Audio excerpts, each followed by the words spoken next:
मिशाल today से मैं आपका साथी, आपका मित्र कुणाल पंत।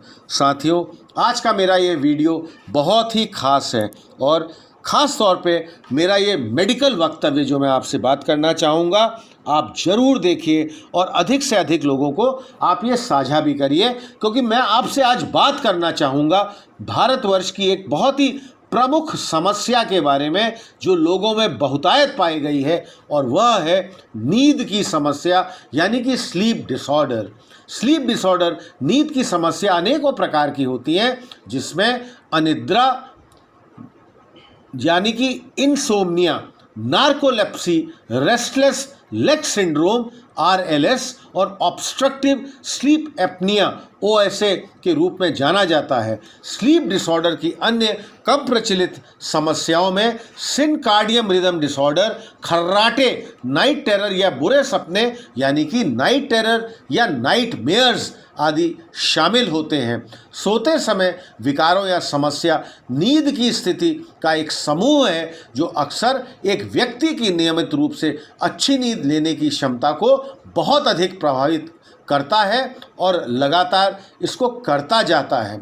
नींद की बीमारी आजकल बहुत ही तेज़ी से फैल रही है और आम हो रही है, और यह कई कारणों से होती है, जिसमें से स्वास्थ्य समस्या और अधिक तनाव जैसे कि एक्सेसिव टेंशन बहुत आम बात है।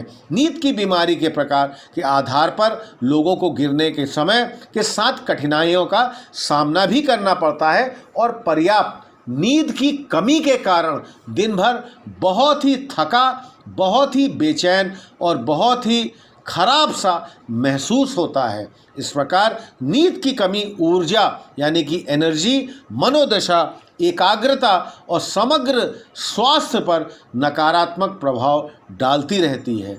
नींद के विकार के मुख्य प्रकार अनिद्रा, sleep apnoea, parasomnias, restless leg syndrome मतलब कि RLS, अनिद्रा किसी व्यक्ति के सो जाने या सोए रहने की हम अक्षमता को मानते हैं। यह जेट अंतराल, तनाव, टेंशन और चिंता, हार्मोन या पाचन समस्याओं यानी कि डाइजेस्टिव सिस्टम के कारण भी हो सकती है और व्यक्ति को बहुत कष्टप्रद और परेशान कर सकती है। यह अवसाद यानी कि डिप्रेशन, एकाग्रता की कमी, वजन बढ़ने आदि का कारण भी बन सकती है। स्लीप एपनिया में मुख्य रूप से सोते समय सांस लेने में रुकावट होती है। यह एक बहुत गंभीर चिकित्सा स्थिति है जहां शरीर न्यूनतम से कम ऑक्सीजन लेता है। इस प्रकार यह व्यक्ति रात के दौरान जागने के कारण भी इसका बन जाता है, जिसमें नींद में चलना, बुरे सपने, मतलब कि अगर हम पैरासोमनियासिस की बात करें, ये बहुत ही खराब स्थिति आ जाती है जिसमें जो व्यक्ति है वो नींद में चलना, बुरे सपने आना, नींद की बात करना, बिस्तर गीला कर देना, इसमें आदि शामिल होते हैं। रेस्टलेस लेग सिंड्रोम यानी कि RLS में सोते समय पैरों को हिलाने की अत्यधिक आवश्यकता होती है।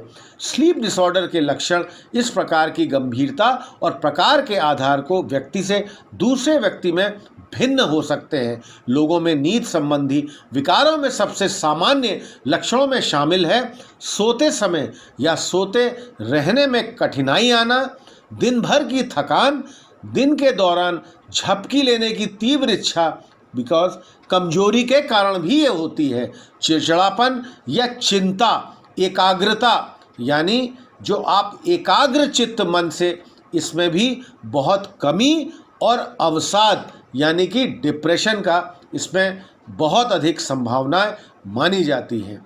नींद विकार का उपचार व्यक्ति पर विकार पर भी निर्भर करता है। यह भिन्न भिन्न हो सकता है। नींद की गड़बड़ी के लिए चिकित्सा, अगर हम उपचारों की बात करें तो इसके लिए व्यक्ति को नींद की गोलियां, एलर्जी या ठंड की दवा या मेलेटोनिन जो कि एक हार्मोन है, इसकी खुराक किसी भी स्वास्थ्य संबंधी समस्याओं के लिए आवश्यक दवाओं का सेवन करने की आवश्यकता होती है। स्लीप अपनिया के लिए मरीजों को इस समस्या से छुटकारा पाने के लिए सांस लेने की मशीन या सर्जिकल ऑपरेशन की सहायता दी जा सकती है। नींद विकार का सबसे महत्वपूर्ण उपचार पद्धति जीवन शैली और आदतों को बदलना है। एक स्वस्थ और नियमित जीवन शैली बनाने के और उसको रखने के लिए नींद की स्थिति में सुधार हो सकता है। अब स्लीप डिसऑर्डर या नींद की समस्या का इलाज कैसे किया जा सकता है। डॉक्टर पहले रोगी पर एक शारीरिक प्रशिक्षण करते हैं और लक्षणों और चिकित्सा के इतिहास के बारे में जानकारी एकत्र करते हैं।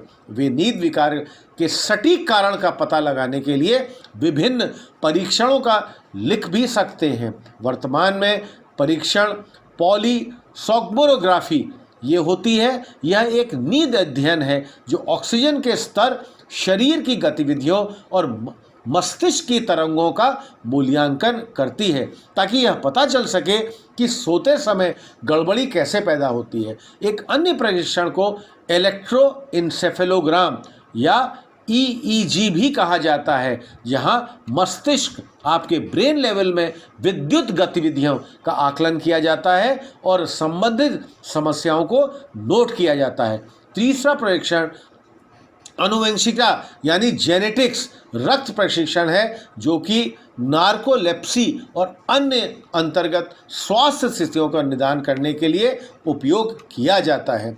नींद विकार का इलाज करने के 4 महत्वपूर्ण तरीके दवाओं, संज्ञानात्मक व्यवहार थेरेपी, CBT, नींद स्वच्छता और नींद दिनचर्या और विश्राम और व्यायाम यानी कि एक्सरसाइज का उपयोग होता है। ये सबसे आम तौर पे चुने गए तरीके माने जाते हैं, लेकिन प्रत्येक व्यक्तिगत प्रकार में स्लीप डिसऑर्डर का इलाज अलग अलग तरह से किया जा सकता है और उसके उपचार के भी अपने अपने अलग तरीके हैं। अनिद्रा का इलाज दैनिक आदतों में बदलाव के साथ किया जा सकता है। इसमें समय पर सोने की कोशिश आप करें।